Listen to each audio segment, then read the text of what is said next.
विद्यार्थी मित्रांनो, आज आपण इफेक्टिव्ह ॲटॉमिक नंबर हा पॉईंट बघणार आहोत.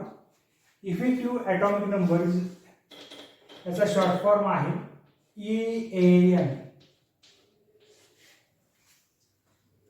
अनेक वेळेला परीक्षेमध्ये EAN हा शॉर्ट फॉर्म वापरतात. इफेक्टिव्ह ॲटॉमिक नंबर म्हणजे काय? जो कॉम्प्लेक्स आहे, कॉम्प्लेक्समध्ये सेंट्रल मेटल ॲटम असतो.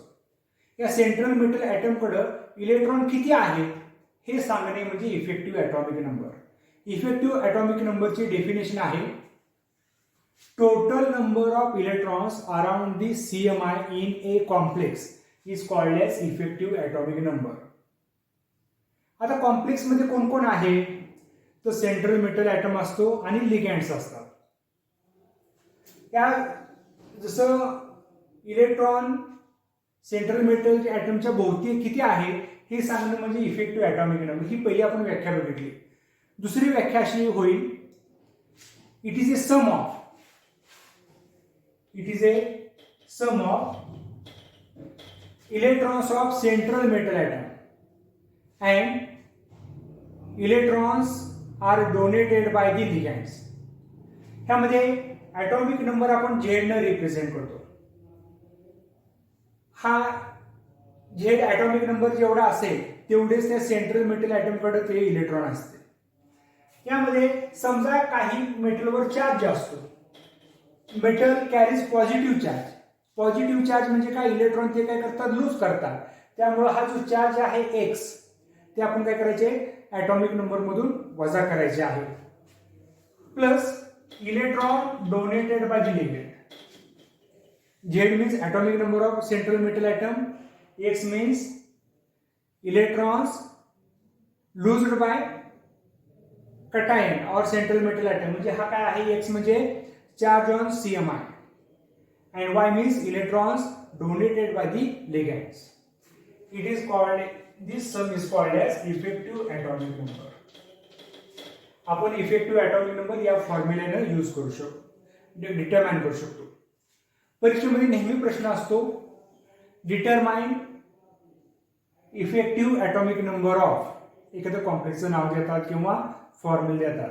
Calculate EAN. त्याचबरोबर MCQ साठी नेहमी याच्यावर प्रश्न असतो. एक एक्झाम्पल आपण बघूया.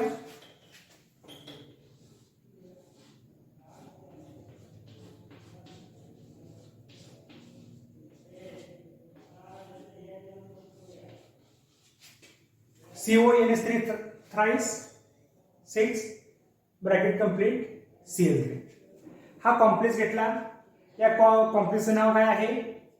Hexa amino cobalt third chloride हे कॉम्प्लेक्सचं नाव आहे. आता हे समजा आपल्याला कॉम्प्लेक्स दिलं किंवा नाव दिलं, हे दोन्ही पद्धतीनं आपण बघूया. समजा आपल्याला हे कॉम्प्लेक्स दिलं असेल, याचा इफेक्टिव्ह ॲटॉमिक नंबर डिटरमाइन करायचा असेल तर पहिल्यांदा आपल्याला काय काय लागणार आहे किंवा फॉर्म्युला पहिल्यांदा लिहून घेऊया.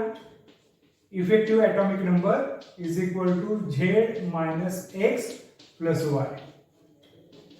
Z means atomic number of CMI. Central metal atom आपल्याला कोणता आहे? कोबाल्ट आहे. कोबाल्टचा ॲटॉमिक नंबर किती आहे? 27 minus X charge on CMI. आता कोबाल्टवरचा चार्ज काढायचा आहे. याच्यासाठी पहिल्यांदा या ब्रॅकेटवरचा आपल्याला चार्ज डिटरमाइन करता आला पाहिजे. क्लोरीनवर चार्ज आहे -1. 3 क्लोरीन आहे, त्यांचा मल्टिप्लाय बाय 3 म्हणजे -3. दिस charge balance by this bracket. हा जो कटायन आहे, कटायनिक कॉम्प्लेक्स, यानं हा ब्रॅकेटचा चार्ज, हा क्लोरीनचा चार्ज बॅलन्स केलेला आहे.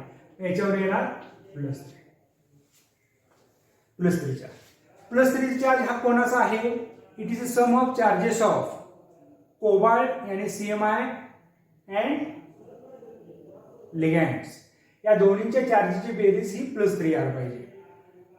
आता आपल्याला माहित पाहिजे की जे लिगँड्स वापरले यांच्यावर चार्ज किती आहेत हे आपल्याला माहित असणं आवश्यक आहे.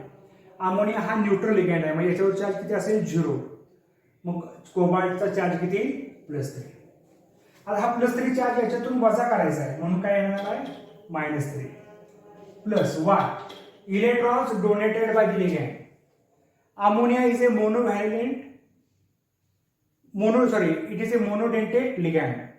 अमोनिया हा काय मोनोडेंटेट लिगॅंड आहे. एक बॉन्ड तयार करताना तो इलेक्ट्रॉन देतो 2. एक बॉन्ड तयार करण्यासाठी 2 इलेक्ट्रॉनची आवश्यकता असते. 2 इलेक्ट्रॉन तो देतो. किती लिगॅंड्स आहेत 6. 27 - 3 24 प्लस 12 36.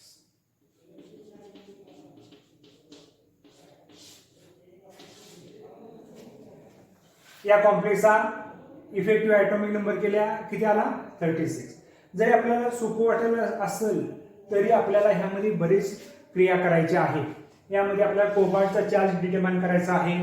जे लिगॅंड्स आहेत हे मोनोडेंटेट बायडेंटेट आहे ते ओळखायचे आहेत. त्याचबरोबर यामध्ये हे मोनोडेंटेट लिगॅंड आहेत म्हणजे किती इलेक्ट्रॉन देणार आहेत हे बघायला पाहिजे. याच्यावरून आपल्याला इफेक्टिव्ह ॲटॉमिक नंबर काढता येतो. हा इफेक्टिव्ह ॲटॉमिक नंबर हा जे इनर्ट गॅसेस आहेत यांचे ॲटॉमिक नंबर एवढा येत असेल तर हा कॉम्प्लेक्स स्टेबल असतो. For example helium, neon, argon, krypton, झॅम आणि रेडॉन याचा ॲटॉमिक नंबर 2, 10, 18, 36, 54 आणि 54 आणि 86. इफेक्टिव्ह ॲटॉमिक नंबर आता किती आला 36 कुणाला क्रिप्टॉनचा आहे. दिस कॉम्प्लेक्स इज स्टेबल. समजा याच्याऐवजी 35 आला असता 35 34 आला असता तर हा कॉम्प्लेक्स स्टेबल नसता. तर हा कॉम्प्लेक्स काय आहे स्टेबल आहे. तर हे कॉम्प्लेक्सचं एक्झाम्पल बघितलं. याच्याऐवजी या कॉम्प्लेक्सचं समजा आपल्याला नाव दिलं असतं. या कॉम्प्लेक्सचं नाव काय आहे बघा hexaammine cobalt 3rd chloride. Hexaammine cobalt 3rd chloride हे आपल्याला असं नाव दिलं असतं तर ह्यामध्ये effective atomic number Z - X + Y. Z हा काय आहे ॲटॉमिक नंबर कशाचा आहे कोबाल्टचा ॲटॉमिक नंबर किती 27. हा कोबाल्ट झाला.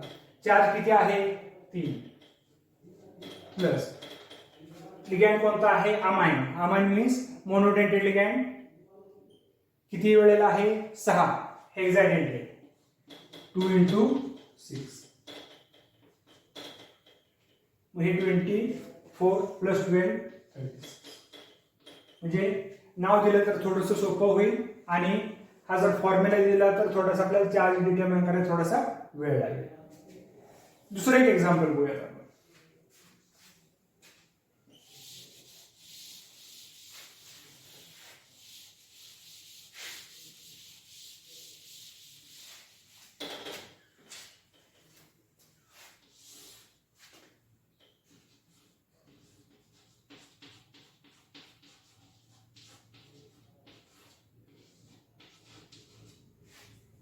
Determine or calculate effective atomic number of CuNH3 4 bracket complete SO4. या कंपाऊंडचं नाव आहे टेट्राअमाइन कॉपर 2nd सल्फेट. या कॉम्प्लेक्समध्ये जे कॉम्प्लेक्सच्या बाहेर आहेत प्रायमरी व्हॅलन्स यांचा चार्ज पहिल्यांदा डिटरमाइन करायचा. SO4 वर चार्ज किती असतो तर minus. This charge balanced by this complex ion. मग कॉम्प्लेक्स आयन वर बरोबर अपोजिट चार्ज येणार 2+. या पूर्ण कॉम्प्लेक्सवर कोणताही चार्ज नव्हता अगोदर कोणताही चार्ज नव्हता म्हणजे कॉम्प्लेक्स कसा आहे न्यूट्रल आहे. मग SO4 चा चार्ज डिटरमाइन केला म्हणजे तोच अपोजिट चार्ज कसा असेल या कॉम्प्लेक्स आयनचा असेल. याच्यावर हा चार्ज लिहायचा. चार्ज लिहिल्यानंतर आता कॉपरचा चार्ज डिटरमाइन करायचा. हा 2+ चार्ज कोणाचा असणार आहे it is a sum of CMI and ligand. Charges of CMI and ligand यांच्या चार्जेसची बेरीज 2+ आहे. अमोनिया हा अमाइन हा न्यूट्रल लिगॅंड आहे. मोनोव्हॅलेंट आहे. मग हा अमोनियम न्यूट्रल असेल तर कॉपरचा चार्ज किती येईल +2. आता इफेक्टिव्ह ॲटॉमिक नंबरचा formula EAN is equal to Z minus X plus Y. Z atomic number of copper 29. X charge किती आला 2 आला. हा चार्ज मायनस करायचा आहे. Plus Y electron donated by ligand. Monovalent ligand 2 electron देणार. किती आहे 4 आहे. 27 plus 8 30.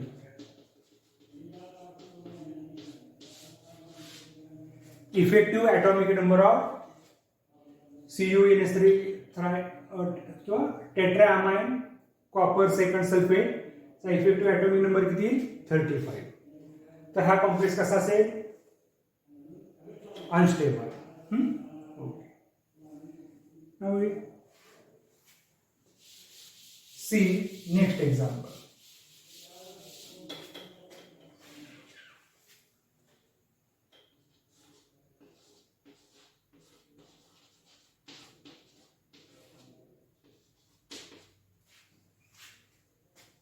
Calculate effective atomic number of this complex.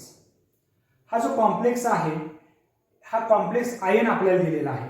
याच्यावर चार्ज आपल्याला दिलेला आहे ऑलरेडी, म्हणजे ब्रॅकेटवरचा चार्ज डिटरमाइन करायची गरज नाही.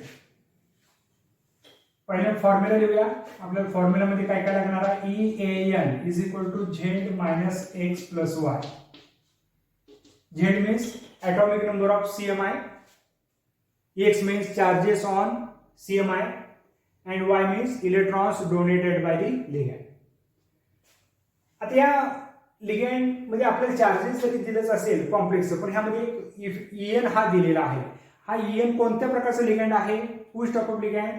It is a bidentate ligand and it is a neutral. हा न्यूट्रल पण आहे. आता पहिल्यांदा कोबाल्टचा चार्ज डिटरमाइन करूया. किंवा कोबाल्टचा ॲटॉमिक नंबर किती 27 minus X charge on CMI. याच्यावर चार्ज किती येणार आहे +3. हा न्यूट्रल लिगँड असल्यामुळं कोबाल्टचा चार्ज बरोबर काय असेल +3 असेल. Plus electron donated by the ligand. Electron किती लिगँड किती आहे 3 आहे. EN इथिलीन डायमाइन हा बायडेंटेट लिगँड आहे. बायडेंटेट लिगँड असल्यामुळं एका वेळेला 2 बॉन्ड तयार करतो आणि इलेक्ट्रॉन देताना किती देईल 2 × 2 4 4 इलेक्ट्रॉन देणार आहे.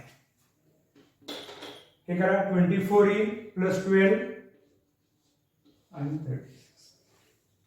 So this complex is again stable. हा कॉम्प्लेक्स काय झाला स्टेबल आहे. तर अशा प्रकारचे इफेक्टिव्ह ॲटॉमिक नंबर डिटरमाइन करता येतात. यामध्ये आपल्याला CMI वरचा चार्ज, त्याचबरोबर जे लिगँड आहेत हे मोनोडेंटेड बायडेंटेड आहे हे ओळखता आलं पाहिजे. आणि त्याचबरोबर ते इलेक्ट्रॉन किती देतात त्यांचे चार्जेस हे सर्व आपल्याला माहीत असणं आवश्यक आहे. याच्यावरून आपल्याला इफेक्टिव्ह ॲटॉमिक नंबर हे डिटरमाइन करता येईल. Okay, thank you.